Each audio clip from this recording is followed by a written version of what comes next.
Hello everyone, in this video we are going to discuss about the Lindemann's theory of unimolecular reactions. So many theories are there to describe the unimolecular reactions kinetics. The first theory, the foremost theory is the Lindemann's theory of unimolecular reactions. So what does it explain? Generally, in the case of unimolecular reactions, what happens is the reaction, the starting material is only one molecule. So, one cannot understand how a single molecule will reach the activation energy, how it will acquire the activation energy, how it reaches that activated state or highly energized state and form the product. This is given by the Lindemann's theory. So, it accounts for the activation energy of the energized molecular state formed during the unimolecular reactions. Then, how this single molecule will undergo a reaction. When this is a single molecule, it needs to be collided with another molecule of the same type, because same molecules will be the starting materials in a unimolecular reaction. When one molecule will collide with the other molecule, then we cannot say that it follows a first order kinetics, because the starting materials are two molecules. But how we can say that these reactions are a first order reactions? This can be explained by looking at the Lindemann mechanism. So again, according to this theory, according to the Lindemann mechanism, it is explained that in the case of the unimolecular reactions, the molecule, the same type of molecules, they collide with each other, they undergo collisions, and the one molecule will attain some energy, activation energy, and reaches the highly energized state.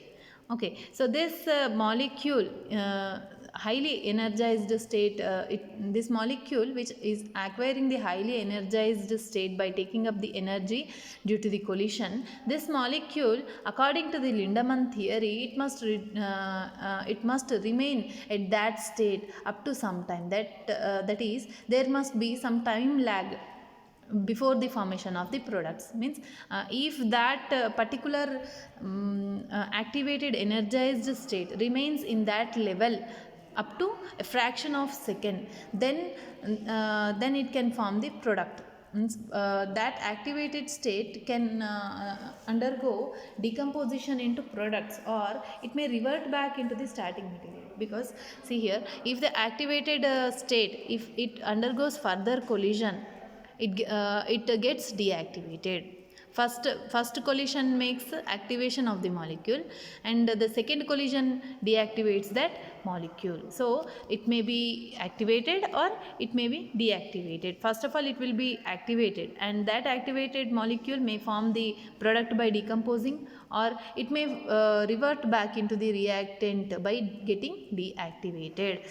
So according to this theory, see, in the unimolecular reactions, that molecule may collide with another molecule to form a highly energized state A star.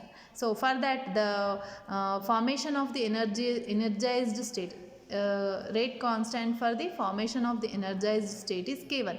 Whereas after the formation of this A star, it may get deactivated if it again collides with another molecule.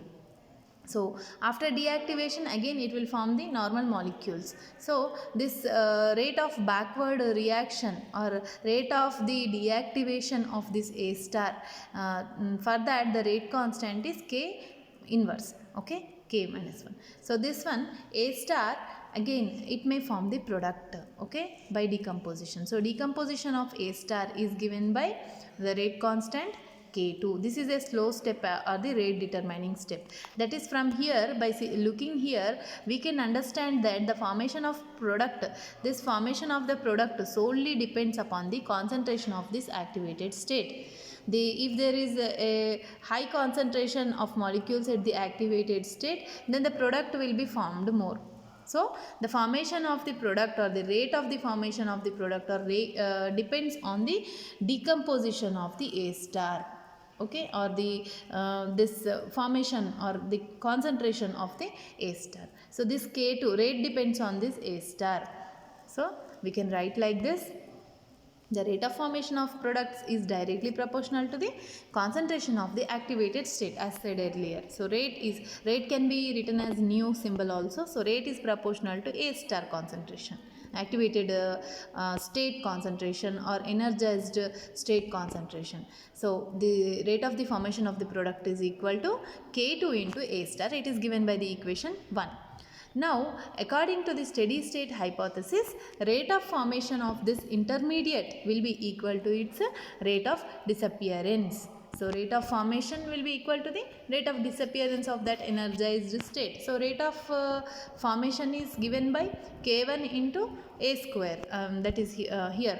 These are the starting materials. No? So, rate of formation of this A star will be given by K1 into A, concentration of A into concentration of A. This A may be the product molecule or the starting material, because after the formation of the product also, that product may collide with the starting material and activate it. That there is also such type of possibility. So this is either the starting material or the that product formed. Okay, so like that it will be there. So this rate of formation of this activated state or the energized state, it depends upon the concentration of these starting molecules which are colliding.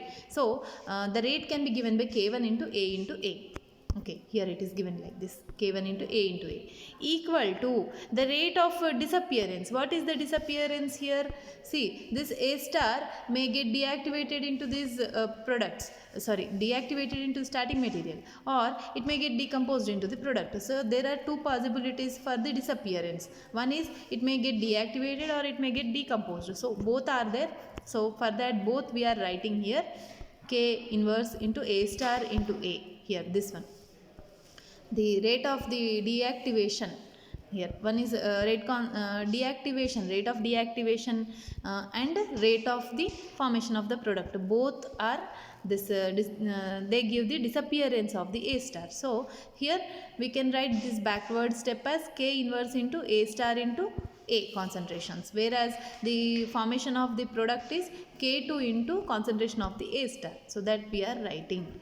So K1 into A concentrations is equal to K inverse into concentration of A star into A concentration of A plus K2 into concentration of A star.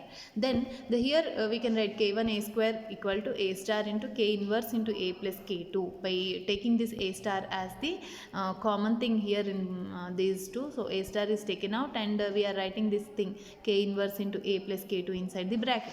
Then after that A star, what is the concentration of this activated state or the energized state? A star concentration is equal to this everything term we take to the left side.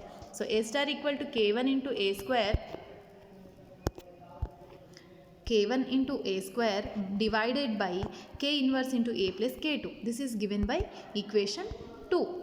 Then when we substitute this A star value from equation 2 in equation 1, what you get? Rate of formation of the product nu equal to K2 into K1 into this A star K1 into A square by K inverse into A plus K2. So here K2 into K1 into A square by K inverse into A plus K2. So this is equation 3. So now normally when the value K inverse A is very greater than K2, this generally occurs at high pressures. That is, this K inverse into A value very greater than K2. Then we can ignore this K2 value in this term. K2 will be ignored. Only K inverse A will be taken in the denominator. So the rate of formation of the product can be written as equal to K2 K1 into A square by this K inverse A plus K2 is taken as K inverse A. So this A and concentration of A and here one term will be cancelled. You get the rate of formation of product is equal to K2 K1 into concentration of A by K inverse. So this is the rate of the formation or rate of decomposition also we can say is equal to, if you take this K2 K1 by K inverse is equal to K alpha. So K alpha we are taking. So rate equal to K alpha into A. This is equation 4. So what you observe here?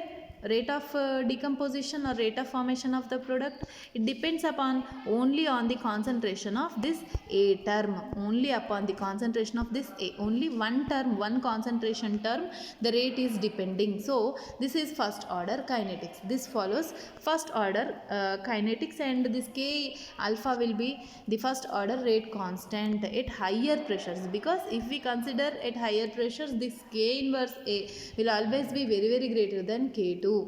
So you get this type of first order mechanism at the higher pressures only. This is the reason.